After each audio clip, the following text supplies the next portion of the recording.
माँ की ममता। एक छोटे से कस्बे में समीर नाम का एक लड़का रहता था। बचपन में ही पिता की मृत्यु हो जाने के कारण परिवार की स्थिति बड़ी ही दयनीय थी।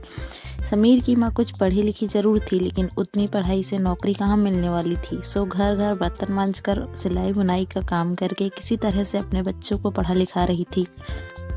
समीर स्वभाव से थोड़ा शर्मीला था और अक्सर चुपचाप बैठा रहता था। एक दिन जब वो स्कूल से लौटा तो उसके हाथ में एक लिफाफा था।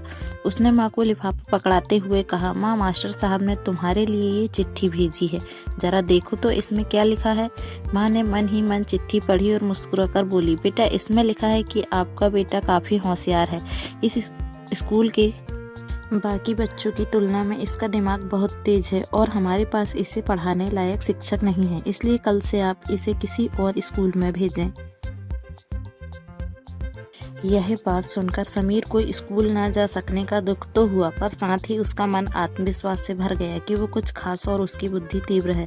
माँ ने उसका दाखिला एक अन्य स्कूल में करा दिया। समय बीतने लगा। समीर ने खूब मेहनत से पढ़ाई की। आगे चलकर उसने सिविल सर्विसेज परीक्षा भी पास की और आईएएस अफसर बन गया।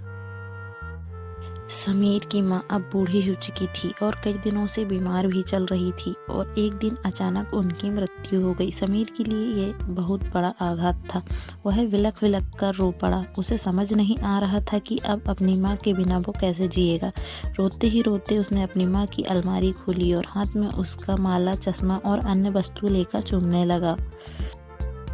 उस अलमारी में समीर के पुराने खिलौने और बचपन के कपड़े तक संभाल के रखे हुए थे। समीर एक एक कर सारी चीजें निकालने लगा और तभी उसकी नज़र एक पुरानी चिट्ठी पर पड़ी। दरअसल ये वही चिट्ठी थी जो मास्टर साहब ने 18 साल पहले दी थी।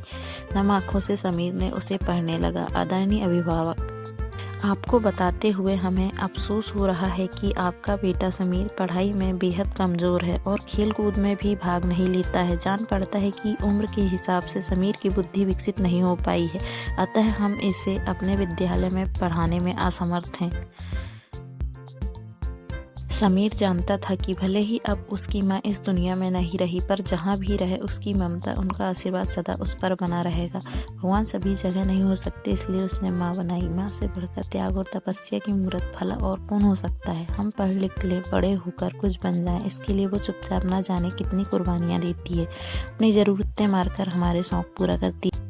यहाँ तक कि संतान बुरा व्यवहार करे तो भी माँ उसका भला ही सोचती है। सचमुच माँ जैसा कोई नहीं हो सकता। जो शिक्षा ज्ञान दे उसे शिक्षक कहते हैं और जो खुशियों का वरदान दे उसे माँ कहते हैं। भटकती हुई राहों की धूल था मैं, जब माँ के चरणों को छुआ तो चमकता हुआ सितारा बन गया।